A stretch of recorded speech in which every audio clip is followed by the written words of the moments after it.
아니 도대체 이게 무슨 일입니까? 뉴캐슬이 토트넘에게 4대 0으로 진 게 재앙이라고 생각하신다면은 이 다음 두 경기는 그야말로 대재앙입니다. 아스날이 아스톤 빌라에게 2대 0으로 패배했고 리버풀이 크리스탈 팰리스에게 1대 0으로 패배했기 때문인데 아니 도대체 이게 무슨 일인지 그리고 지금 리그 우승은 도대체 어떻게 되어가고 있는 것인지 바로 들어가 보시죠.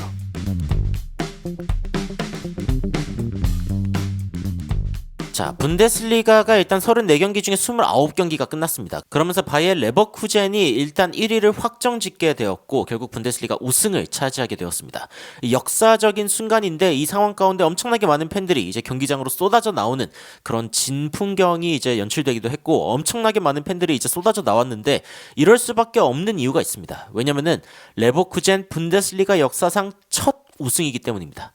처음으로 분데스리가 우승을 했습니다. 바이에른 뮌헨이 33번을 우승하는 그 상황 가운데 레버쿠젠은 단 한 번의 우승을 그것도 올해 처음으로 거두게 된 겁니다. 120년 만이죠. 자, 사비 알론소 감독이 어떤 이야기를 하냐면은 이 클럽에게 굉장히 특별한 순간이다라고 이야기를 하면서 120년 만에 처음으로 분데스리가를 우승하는 것 이것은 굉장히 특별한 일이다. 선수들도 최고고 그리고 이 팀도 정말 최고의 팀이다. 모두에 대해서 굉장히 자랑스럽다. 내가 여기서 일할 수 있다는 것이 얼마나 영광스러운 일인지 모르겠다라고 이야기를 하면서 자신의 감회를 밝혔습니다. 이 사비 알론소 감독의 이 엄청난 업적에 이 스테디움으로 가는 길에 이 사비 알론소의 이름이 달린 길이 생기기도 했습니다. 사비 알론소로인 거죠. 그리고 이제 아스날에서 온 사카가 이제 그 레버쿠젠에서 우승을 하게 되면서 프림퐁이 샤카한테 이런 식으로 이야기를 했습니다.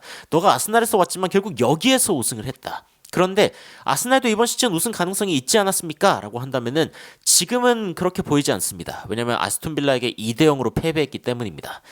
야, 진짜 충격적인 경기가 나왔고 자, 일단 이 경기에서 와킨스가 또 득점을 성공하면서 와킨스가 19골 결국에는 아스톤 빌라 역사상 가장 많은 골을 기록한 선수 중 한 명으로 올라섰을 뿐 아니라 EPL 득점 순위에서도 이제 홀란과 지금 동급인 상황이겠죠. 홀란이 지금 19골로 알고 있는데 야, 이 경기 결과를 보고서 토트넘 팬들이 어떤 식으로 이야기를 하냐면은 뉴캐슬이 일단 토트넘을 이겼고 그런데 토트넘이 빌라를 이겼고 근데 빌라가 아스날을 이겼고 그리고 아스날이 이제 토트넘이랑 경기를 하게 되는데 이거 완전 먹이 사슬이다 뭐 이런 식의 반응이 나오고 있습니다. 진짜 축구는 절대로 예측할 수가 없다. 카오스 그 자체다. 혼돈 그 자체의 EPL이고 야 도대체 토트넘이 빌라를 4대 0으로 어떻게 이겼던 거냐 우리가 매번 그런 경기를 하면 안 될까 뭐 이런 식의 반응까지 토트넘 팬들 사이에서 나왔습니다.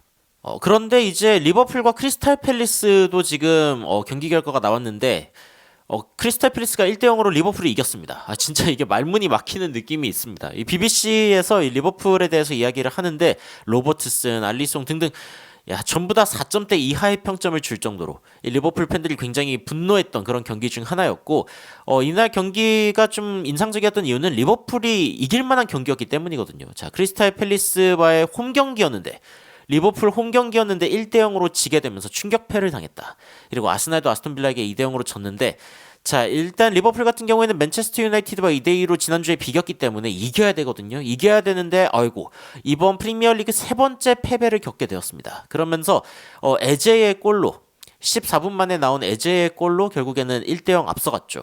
근데 문제가 뭐냐면은 리버풀 같은 경우에는 이 기대값, 이 골 기대값이 2.87에 이르렀습니다. 즉 3골 남짓 넣을 수 있을 만한 기대값이 있었는데 그런데 골을 하나도 못 넣은 거죠. 이게 이제 그 리버풀에게는 2011 시즌 그러니까 거의 뭐 10몇 년 만에 최악의 기록으로 남은 사건입니다. 뭐냐면 2.87개의 기대값을 가지고서 한 골도 못 넣었다.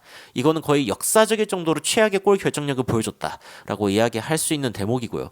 그리고 이제 맨시티 같은 경우에는 루턴을 5대 1로 이기면서 어쨌건 리그 최정상을 찍게 되었습니다.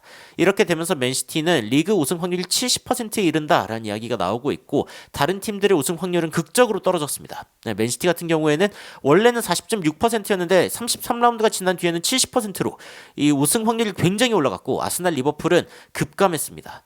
18.3%, 리버풀 11.7% 가능성이 없는 건 아니지만 여하튼 맨시티가 미끄러지기를 바라야 하는 상황이 되어버렸습니다.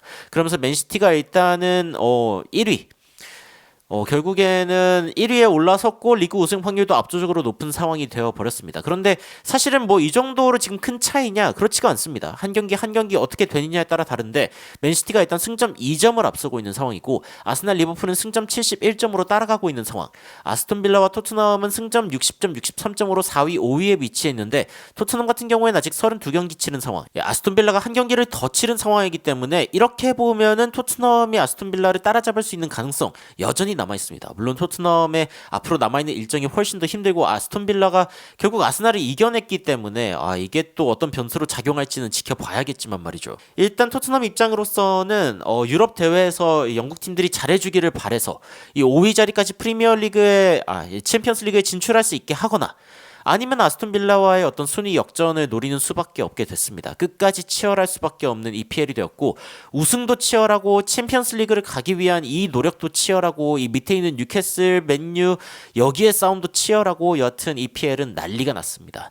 뭐 분데스리가 같은 경우에는 안타깝게도 김민재 선수가 뛰고 있는 바이에른 뮌헨이 2위를 현재 기록하고 있는 상황이고 안타깝게도 바이에른 뮌헨 같은 경우에는 김민재 선수가 뛰고 있죠. 2위를 기록하고 있고 슈투트가르트에게 지금 따라잡힐 수도 있는 그런 상황까지 와 있는데 일단 지켜봐야겠죠. 어떻게 될지는 지켜봐야 됩니다.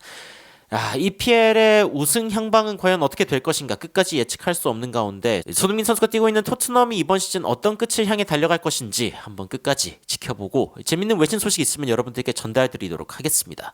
여러분들은 현재 EPL의 이 경쟁 구도를 보면서 어떤 생각이 드시는지 댓글로 의견 남겨주시면 더욱 흥미로운 소식으로 찾아뵙도록 하겠습니다. 이상 놀라운 논란 미스터 논란이었습니다. 시청해주셔서 감사합니다.